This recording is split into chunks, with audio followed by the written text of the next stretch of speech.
Bharat versus New Zealand.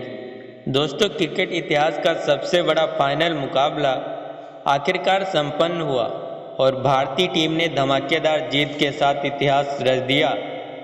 अगर आपको भी टीम इंडिया की इस ऐतिहासिक जीत पर गर्व है तो वीडियो को दिल से लाइक जरूर करें। दुबई इंटरनेशनल स्टेडियम में लाखों दर्शकों के बीच टॉस उछाला गया और किस्मत ने न्यूजीलैंड के कप्तान मिचेल सेंटर का साथ दिया। उन्होंने पहले बल्लेबाजी का फैसला किया।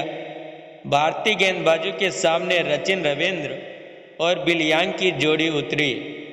शमी के पहले ओवर की आखिरी गेंद पर बिल यांग ने चौका जड़कर अपनी पारी की शानदार शुरुआत की।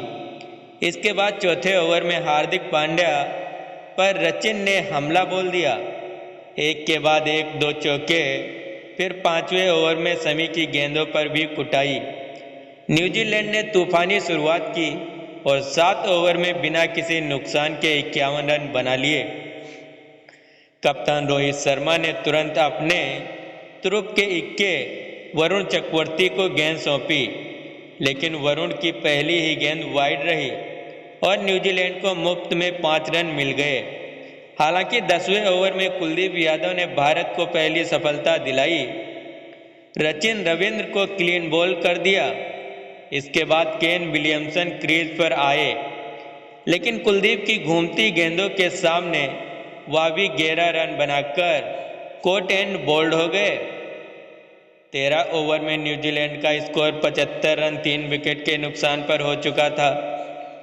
डेरिल मिचेल और टॉम लेथम ने संभलकर बैटिंग की, लेकिन 24वें ओवर में जडेजा ने लेथम को एलबीडब्ल्यू आउट कर दिया। न्यूजीलैंड की मुश्किलें और बढ़ा दी। अब मिचेल के साथ ग्लेन फिलिप्स ने थे, जिन्होंने 35वें ओवर तक शानदार बल्लेबाजी की और न्यूजीलैंड को 150 रनों के पार पहुंचा दिया। लेकिन तभी वरुण चक्रवर्ती की जादुई गेंदबाजी ने एक और विकेट गिरा दिया। फिलिप्स आउट हो गए।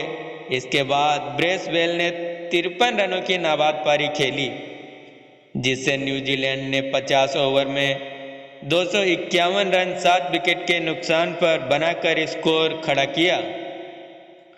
भारत के लिए रोहित शर्मा और सुमन गिल की ओपनिंग जोड़ी मैदान में उतरी। पहले ओवर की दूसरी गेंद पर रोहित ने ट्रेडमार्क पुल शॉट खेलते हुए चौका जड़ा।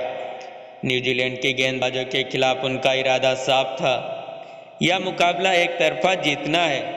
तीसरे ओवर में रोहित शर्मा ने लगातार 2 चौके मारकर टीम इंडिया को 22 रन तक पहुंचा दिया। इसके बाद उन्होंने नेथन स्मिथ की गेंद पर छक्का जड़ दिया। 8वें ओवर में भारतीय टीम 59 रन के स्कोर पर खड़ी थी, शतक के करीब थे। जब भारत 100 रनों के पार पहुंचा तो न्यूजीलैंड ने शानदार फील्डिंग से वापसी की। ग्लेन फिलिप्स ने गिल का अविश्वसनीय कैच लपक लिया और फिर माइकल ब्रेसवेल ने विराट कोहली को एलबीडब्ल्यू आउट कर टीम इंडिया को दूसरा झटका दिया। अब 20वें ओवर में भारत का स्कोर 108 रन 2 विकेट के नुकसान पर हो चुका था। रोहित शानदार लय में थे, लेकिन 130 रन बनाते बनाते उन्होंने सचिन रविंद्र की गेंद पर बड़ा शॉट खेलने की कोशिश की और स्टंप आउट हो गए। वह 76 रनों की जबरदस्त पारी खेलकर लौटे। इसके बाद अक्षर पटेल और श्रेयस अय्यर ने टीम इंडिया की पारी को संभाला। इन दोनों ने मिलकर स्कोर को 154 रन तक पहुंचा दिया, लेकिन तभी श्रेयस अय्यर भी 48 रन बनाकर आउट हो गए। भारत को जीत के लिए अभी भी 98 रन चाहिए थे और 15 बचे थे। मैदान पर केएल राहुल और हार्दिक पांड्या थे। दोनों ने शानदार संयम दिखाते हुए न्यूजीलैंड के गेंदबाजों पर हमला बोला। 45वें ओवर तक भारत का स्कोर 202 रन 5 विकेट के नुकसान पर हो चुका था। 5 ओवरों में भारत को 50 रन चाहिए थे। राहुल और हार्दिक पांड्या ने ब्रेसवेल और सेंटर की गेंदों पर लगातार बाउंड्री लगानी शुरू कर दी। 48वें ओवर में हार्दिक पांड्या ने शानदार छक्का जड़कर मैच को भारत की मुट्ठी में कर दिया।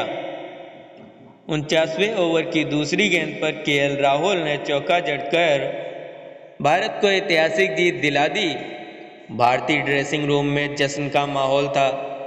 स्टेडियम में इंडिया इंडिया के नारे गूंज रहे थे और करोड़ों भारतीयों ने इस शानदार पल का जश्न मनाया।